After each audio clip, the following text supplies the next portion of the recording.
Speaking about dacoit ఒక ప్రేమ కథ.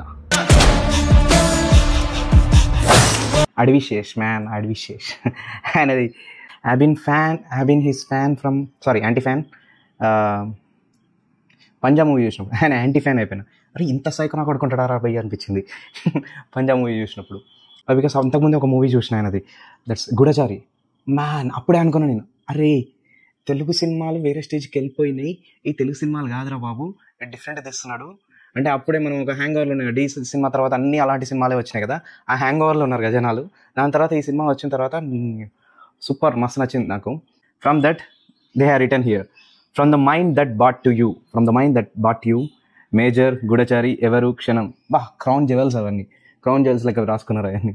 From A షెనీల్ deo movie అని చెప్పేసి అన్నాడు. అంటే సినిమాటోగ్రఫర్ డైరెక్ట్గా రాసుకోవడం స్టార్ట్ చేసింది. సినిమాటోగ్రఫర్ డైరెక్టర్ అయిపోయింది కదా, క్షణం అండ్ గూఢచారి సినిమాకి సినిమాటోగ్రఫర్ కదా, డైరెక్టర్ అయిపోయింది కదా. ఏ షెనీల్ డియో మూవీ అని చెప్పేసి రాసుకోవాలి, is the director man.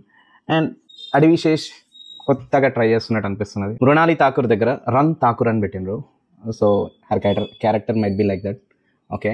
And Anurag Kashyap దగ్గర యాష్ యువర్ అని చెప్పేసి ఫస్ట్ దాన్ని హైలైట్ చేసి దాని తర్వాత లెటర్స్ వచ్చినాయి.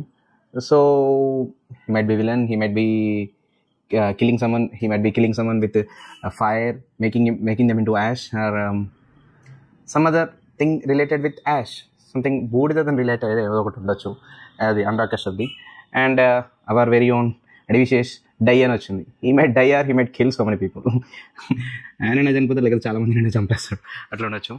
దట్ పోస్టర్ డిజైన్ మ్యాన్ నేను ఎప్పటి నుంచి అబ్జర్వ్ చేస్తున్నా, అడవిశేష్ మూవీస్ అన్నిటికీ పోస్టర్ డిజైన్ వేరే లెవెల్ ఉంటుంది, చాలా బాగుంది. అది అంటే బాగుంది. లాస్ట్ ఎండింగ్ ఒక ఏమంటారు కార్డ్బోర్డ్ స్టైల్లో అడవిశేష్ అండ్ మృణాలి ఠాకూర్తో వెనకాల వేరే బ్యాక్గ్రౌండ్ వచ్చింది. That looks good, very good, బాగా నచ్చింది.